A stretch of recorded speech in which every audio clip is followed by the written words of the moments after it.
नमस्कार। आज के इस वीडियो में हम एक भारतीय विचारक रहे हैं, समाजवादी विचारक मानवेंद्र नाथ रॉय।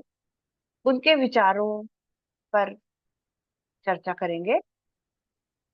मानवेंद्र नाथ रॉय मौलिक मानवतावाद और भौतिकवाद की नवीन व्याख्या के लिए जाने जाते हैं और उन्होंने मौलिक मानवतावाद को एक नैतिकता का पुट भी प्रदान किया।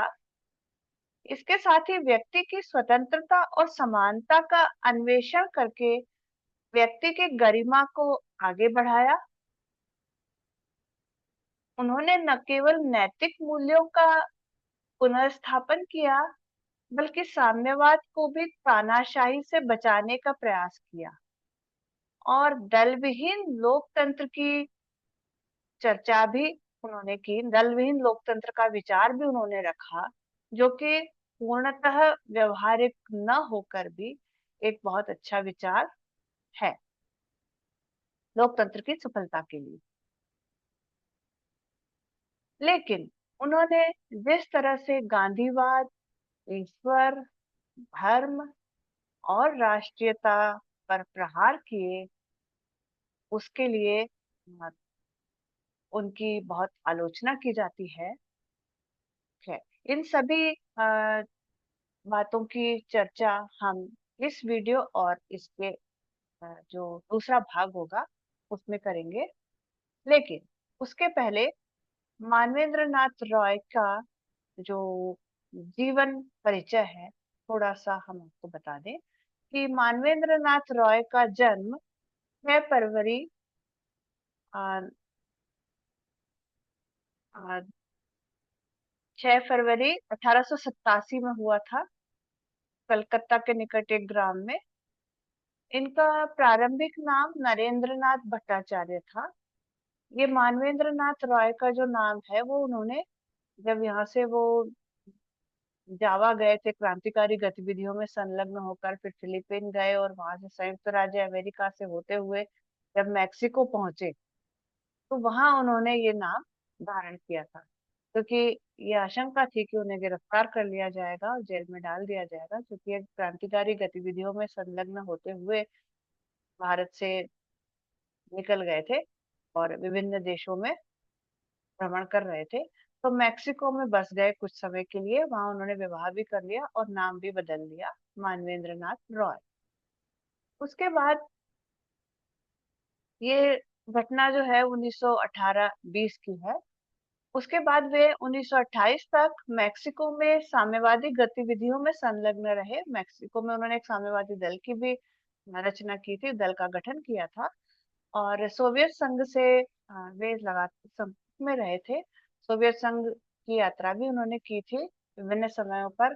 जो साम्यवादी इंटरनेशनल के अधिवेशन होते थे उसमें वे मैक्सिको का प्रतिनिधित्व करते रहे।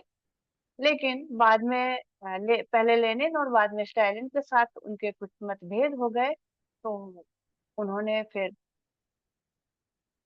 साम्यवादी दल को छोड़ दिया, बल्कि उनको कॉमिंटर्न से निष्कासित कर दिया गया। और 1930 में जब वे भारत आए तो उन्होंने उन्हें कानपुर षड्यंत्र के केस में 6 वर्ष के लिए कारावास में डाल दिया गया। 1936 में वहां से स्वतंत्र होने के पश्चात उन्होंने कुछ समय तक कांग्रेस अ, के अधीन कार्य करने का प्रयास किया, लेकिन कांग्रेस के साथ उनके इतने अधिक मतभेद हो गए कि उन्होंने 1940 में कांग्रेस को परित्याग कर दिया। और इतना ही नहीं, उन्होंने भारत छोड़ो आंदोलन का भी विरोध किया और उनका मत कुछ अलग ही था। उस समय द्वितीय विश्व युद्ध चल रहा था। द्वितीय विश्व युद्ध में अंग्रेज जो थे वो इटली, जर्मनी और जापान के विरुद्ध लड़ रहे थे, और इटली और जर्मनी नाजीवाद और फासिस्टवाद के लिए जाना जाता था। तो इनका ये कहना था कि क्योंकि हम अंग्रेजों के विरुद्ध हैं, इसका मतलब हम फासिस्टों के साथ हैं। तो उन्होंने कांग्रेस को फासिस्टवादी दल की संज्ञा दी और राष्ट्रीय आंदोलन का भी विरोध किया और भारत छोड़ो आंदोलन का भी विरोध किया, जिसके लिए उनकी बहुत आलोचना की जाती है। तो जीवन के अंतिम वर्षों में उन्होंने मौलिक मानवतावाद पर विचार किया। 1940 में उन्होंने इंडिपेंडेंट इंडिया नामक साप्ताहिक पत्र का प्रकाशन प्रारंभ किया था और उसी का नाम बाद में बदलकर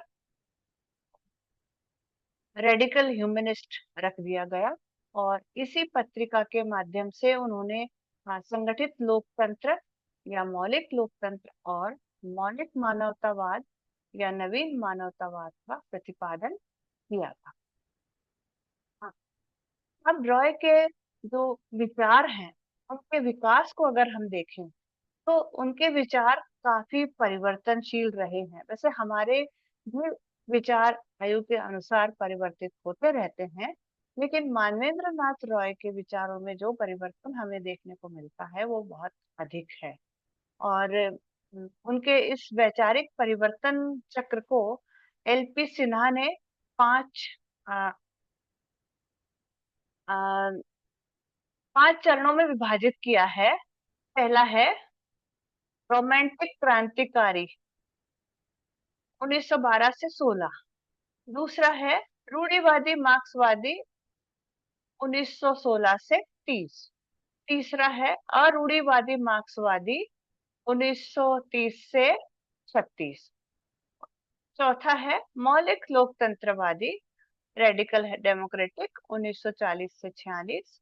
और पांचवा है अंतिम मौलिक मानवतावादी 1947 से 54। लेकिन इन सभी कालों में एक बात प्रमुख है और वो है स्वतंत्रता। इन 5 कालों को अगर हम 3 भागों में बांटते हैं, जो पहला काल क्रांतिकारी युग था, जो उनका जब वो क्रांतिकारी गतिविधियों से बहुत प्रभावित हो गए थे और आतंकवादी गतिविधियों में भी संलग्न हो गए थे, उस समय उनका उद्देश्य था राष्ट्र की स्वतंत्रता, भारत की स्वतंत्रता। उसके बाद जब वो रूढ़िवादी मार्क्सवादी बने, फिर अरूढ़िवादी मार्क्सवादी बने, तो उस समय उनके जीवन का लक्ष्य था वर्ग की स्वतंत्रता। और कौन सा वर्ग? शोषित वर्ग या पीड़ित। और जब वे मौलिक लोकतंत्र की बात करते हैं और जब वे मौलिक मानवतावाद की बात करते हैं, उनके जीवन का लक्ष्य है मनुष्य की स्वतंत्रता। यानी तीनों कालों में मनुष्य की स्वतंत्रता या किसी भी प्रकार की स्वतंत्रता उनका प्रमुख लक्ष्य रहा है। अब किसी भी प्रकार के मतलब मनुष्य ही राष्ट्र का भी नागरिक होता है, राष्ट्र का रहने वाला होता है, और मनुष्य ही किसी न किसी वर्ग का होता है, और मनुष्य स्वयं अपने आप में मनुष्य है। तो उसकी स्वतंत्रता ही रॉय के विचारों का आधार रही है। तो अब हम सबसे पहले ये देखेंगे रॉय के विचारों में कि मार्क्सवाद के साथ उनके कहाँ तक मतभेद रहे और कहाँ तक वे मार्क्स के विचारों से सहमत रहे। सहमति के बिंदु कुछ कम है और असहमति के बिंदु अधिक हैं। पहले हम सहमति के बिंदुओं की बात करें। पहला है भौतिकवाद में आस्था। अब आप लोगों ने अगर मार्क्स पढ़ा है तब तो आपको पता ही होगा, लेकिन जिन लोगों ने मार्क्स नहीं पढ़ा है उनकी जानकारी के लिए मैं यहाँ थोड़ा सा संक्षेप में बता दूं। वैसे तो अकेले मार्क्स पर ही कई वीडियोस बनाए जा सकते हैं मार्क्स के विचारों पर, लेकिन उतना विस्तार से तो यहाँ चर्चा नहीं की जा सकती, क्योंकि यहाँ हमारा उद्देश्य मानवेंद्र नाथ रॉय के विचारों को अ, ध्यान में रखते हुए बात करना है। लेकिन उनको समझने के लिए कि उनका मार्क्स के साथ कहाँ तक मतैक्य था और कहाँ तक मतभेद था, मार्क्स के विचारों को संक्षेप में समझना जरूरी है। और उनके सिद्धांतों में सबसे पहला जो विचार है वो है द्वंदात्मक भौतिकवाद का विचार, डायलेक्ट मटीरियलिज्म। द्वंदात्मक भौतिकवाद 2 शब्दों से मिलकर के बना है, एक है द्वंद्ववाद और दूसरा है भौतिकवाद। भौतिकवाद मतलब पदार्थ को प्रधानता देना, और द्वंद्ववाद मतलब आ, भौतिकवाद का मतलब तो मैंने आपको बता दिया, द्वंद्ववाद का मतलब होता है युद्ध या संघर्ष। तो ये जो मार्क्स ने द्वंद्वात्मक भौतिकवाद का विचार था, वो हीगल से लिया था, लेकिन हीगल ने भौतिकवाद की बात नहीं की, हीगल ने आध्यात्मिक द्वंद्ववाद की बात की थी। हीगल का कहना था कि विचारों का विकास होता है और वो सीधी सरल रेखा में नहीं होता। विचारों का विकास कैसे होता है? संघर्ष के द्वारा। दो विरोधी विचारों के बीच में संघर्ष होता है, अब एक नया विचार सामने आता है। एक विचार होता है, उसको कहते हैं वाद या थीसिस। फिर कालांतर में उसका विरोधी विचार आ जाता है, उसको कहते हैं एंटीथेसिस। दोनों में संघर्ष होता है, दोनों की अच्छी बातों का समन्वय हो जाता है, जिसको कहते हैं संवाद या संश्लेषण, सिंथेसिस।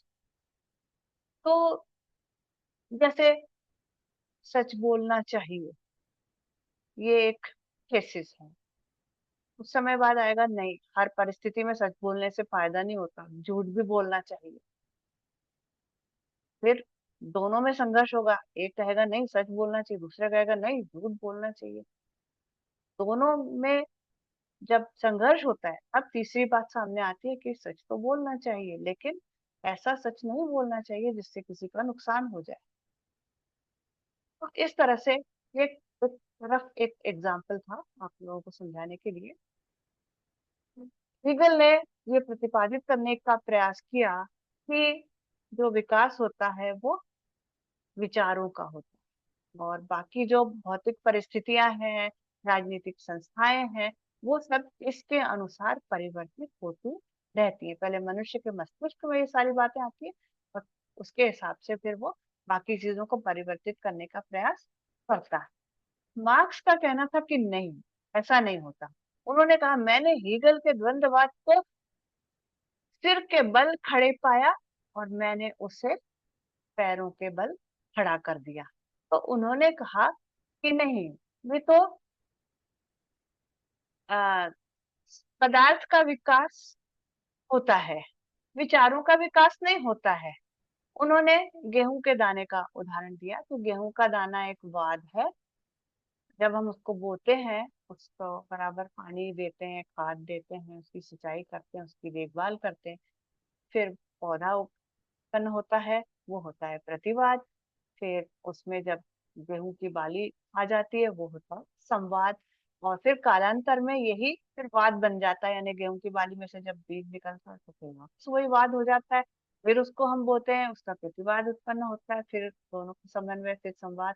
मतलब इस तरह से ये क्रम चलता ही रहता है। तो रॉय इस द्वंद्ववाद के विरोधी थे। उनका कहना था कि हमेशा द्वंद्वात्मक रीति से परिवर्तन नहीं होते, परिवर्तन और भी तरीकों से होते हैं, और मनुष्य की सृजनात्मक शक्ति का भी उसमें बहुत ज्यादा योगदान होता है। कार्ल मार्क्स के द्वंद्वात्मक भौतिकवाद को अगर हम मान लें, फिर मनुष्य की सृजनात्मक शक्ति का उसमें कोई स्थान नहीं रह जाएगा। प्रारंभिक जो मनुष्य था, जिसको कोई भी ज्ञान नहीं था, जो जंगलों में विचरण करता था, वो आज कंप्यूटर युग में आ गया है। इसमें उसकी रचनात्मक शक्ति, उसकी जो सृजनात्मक शक्ति है, उसकी भी तो भूमिका है। कार्ल मार्क्स ने उस भूमिका की पूर्णतया उपेक्षा कर दी। तो रॉय भौतिकवाद से तो सहमत थे, लेकिन द्वंदात्मक भौतिकवाद से सहमत नहीं थे, और इसलिए आ, उन्होंने मार्क्स के द्वंद्ववाद की आलोचना की। फिर इसके अलावा वो मार्क्स की वैज्ञानिक पद्धति से सहमत थे। जिस तरह से वैज्ञानिक रीति से उन्होंने विचार व्यक्त किए हैं, रॉय भी यही चाहते थे कि वैज्ञानिक रीति से ही आ, मौलिक मानवतावाद का भी प्रतिपादन किया उन्होंने, तो वैज्ञानिक रीति से। और लोकतंत्र, संगठित लोकतंत्र का जो प्रतिपादन किया, वो भी वैज्ञानिक रीति से ही विचार व्यक्त किए, तार्किक दृष्टि से, कार्य कारण संबंध को स्थापित करते हुए। फिर उनको इस बात में विश्वास था कि चिंतन और कर्म दोनों में एकता होनी चाहिए, मतलब हम जो सोचते हैं उसको हमको कार्य रूप में परिणित भी करना चाहिए। चिंतन और कर्म की एकता में भी उनकी पूरी आस्था थी।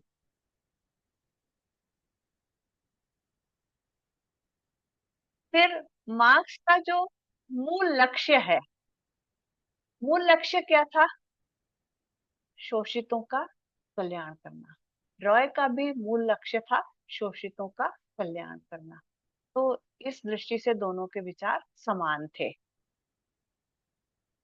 अब असहमति के बिंदु कुछ तो चर्चा हम पहले भी कर चुके हैं। पहला, तो सबसे पहला जो मैंने आप लोगों को पहले ही समझा दिया कि द्वंद्ववाद से वो असहमत थे, और किस तरह से थे उसकी हम फिर से चर्चा नहीं करेंगे। आप लोग जान चुके हैं कि हमेशा संघर्ष नहीं होता, और अगर हमेशा संघर्ष होता तो मानवीय सभ्यता कब की समाप्त हो चुकी होती। दूसरा, इतिहास की जो आर्थिक व्याख्या है या ऐतिहासिक नियतिवाद है, उससे वो सहमत नहीं थे। कौन? मानवेंद्र नाथ रॉय। मार्क्स का कहना था कि इतिहास में हमेशा जो उत्पादन के साधन होते हैं उसमें परिवर्तन होता है पहले, और उसी के हिसाब से उत्पादन के संबंधों में भी परिवर्तन होता है।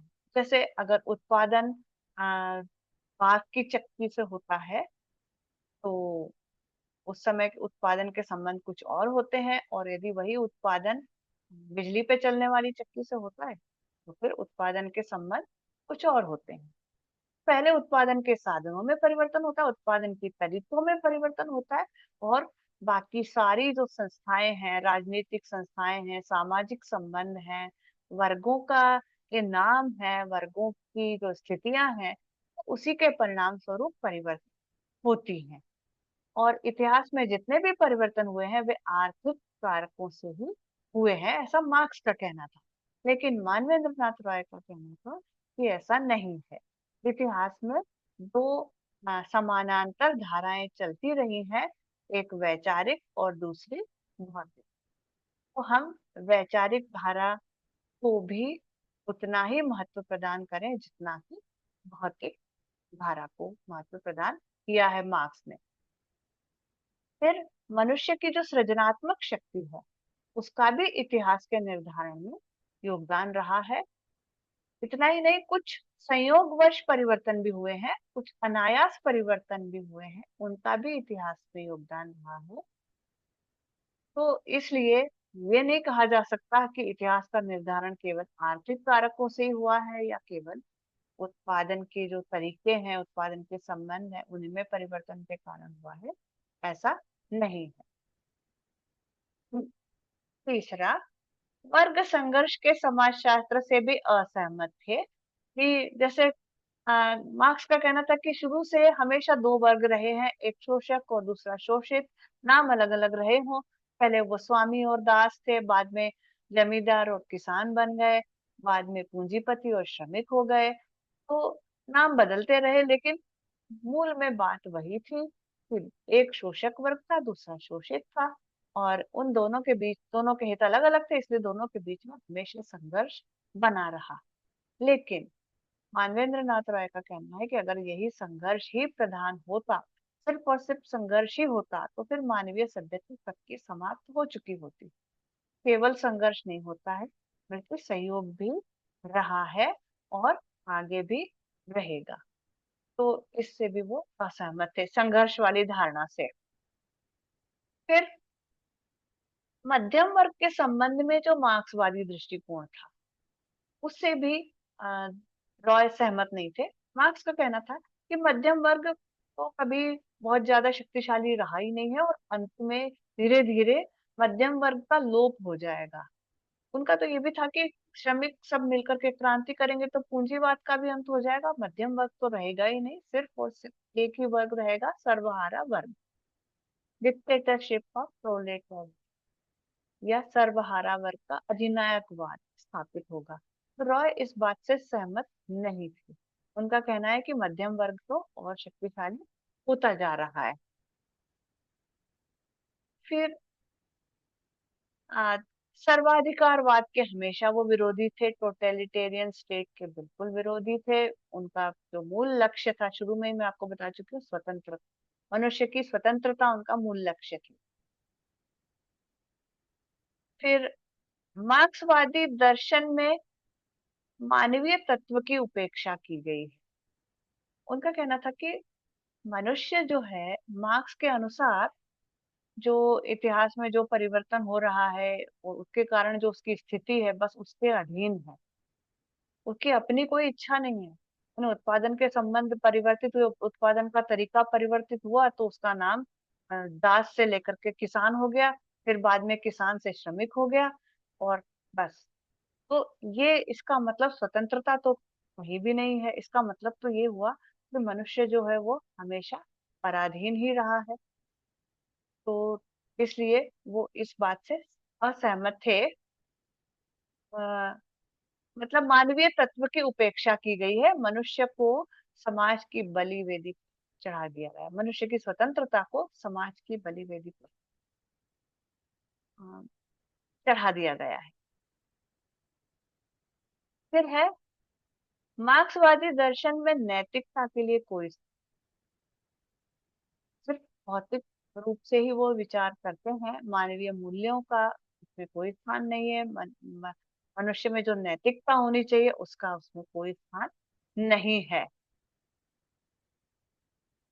फिर हिंसक पद्धति की जगह शांतिपूर्ण साधनों के उपयोग में विश्वास करते थे। आपको आश्चर्य होगा कि जो मानवेंद्र नाथ रॉय हथियारों की खोज में यहाँ से निकले थे और दर दर भटकते हुए फिर बहुत सालों के बाद जब भारत आए, तो उसके बाद वो हिंसा का परित्याग कर चुके थे। वो मान चुके थे कि हिंसक तरीके से कोई भी आ, अच्छा काम नहीं किया जा सकता।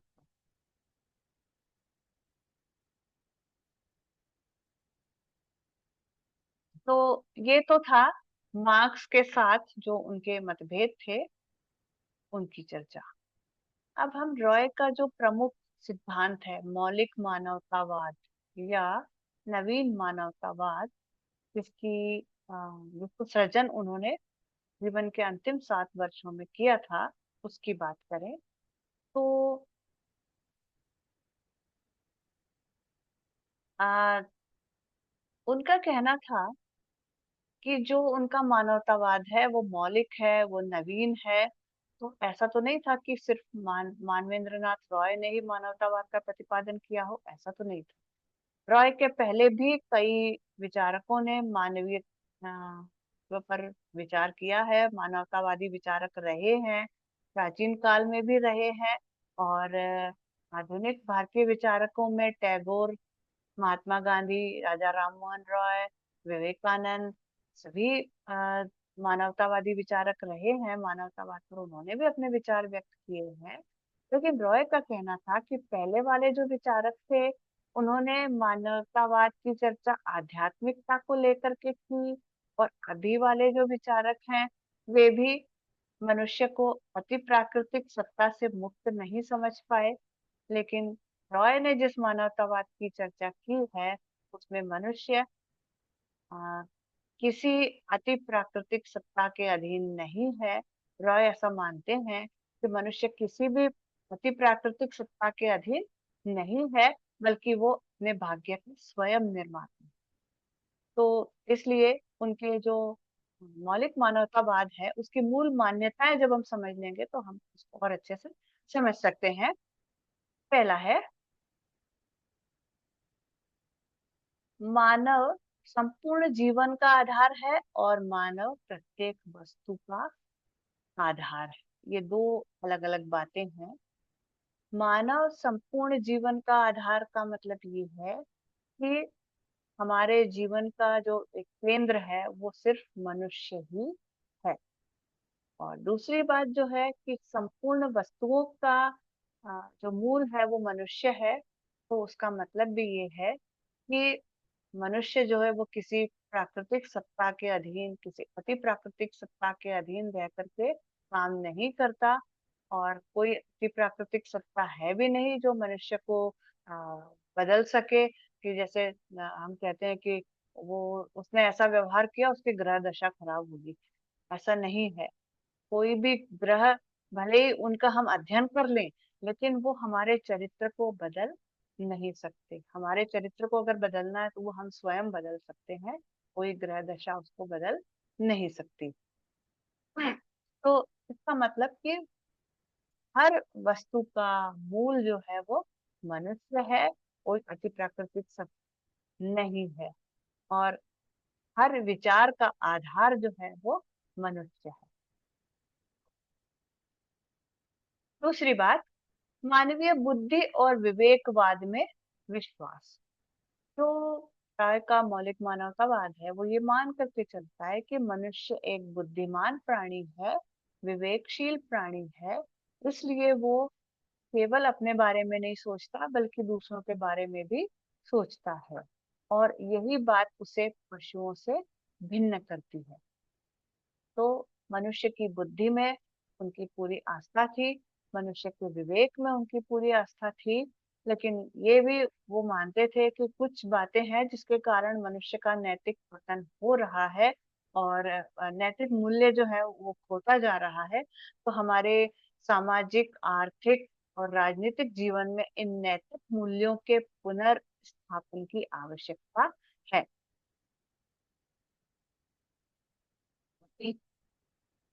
फिर जो उनका मानवतावाद है उसका प्रेरक तत्व है मनुष्य की स्वतंत्रता।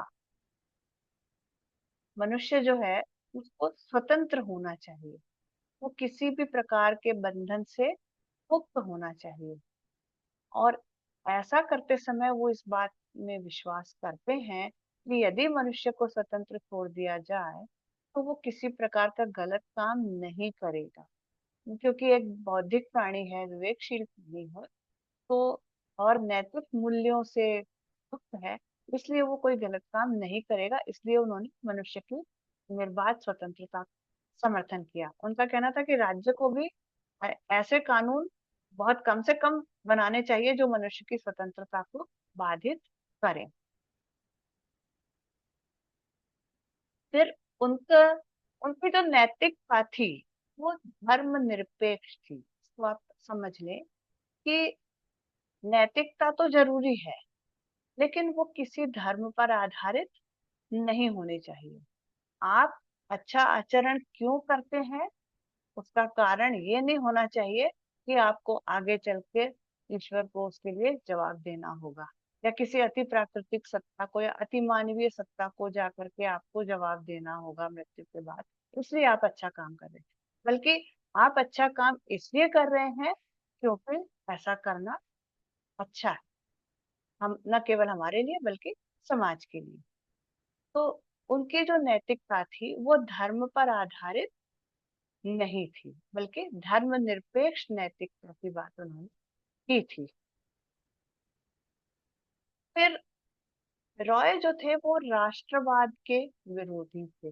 राष्ट्रवाद का उन्होंने विरोध किया था। शुरू में वो राष्ट्रवादी थे लेकिन बाद में वो उसके विरोधी इसलिए हो गए थे कि राष्ट्रीयता के नाम पर जो दो दो विश्व युद्ध विश्व ने झेले थे, तो उसमें वो जो राष्ट्रवाद था वो कट्टर रूप में सामने आया था, संकीर्ण रूप में सामने आया था कि सिर्फ हम ही श्रेष्ठ हैं, बाकी सब निकृष्ट हैं।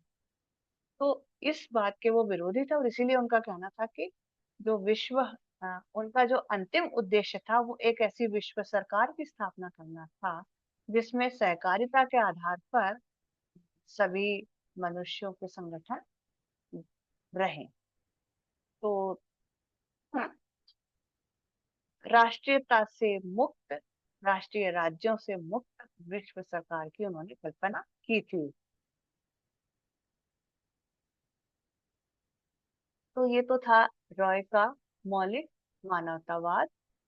और प्रस्तुत वीडियो में यहीं तक। रॉय के अन्य विचारों की चर्चा हम अपने इसी के बाद में आने वाले अगले भाग में करेंगे। नमस्कार।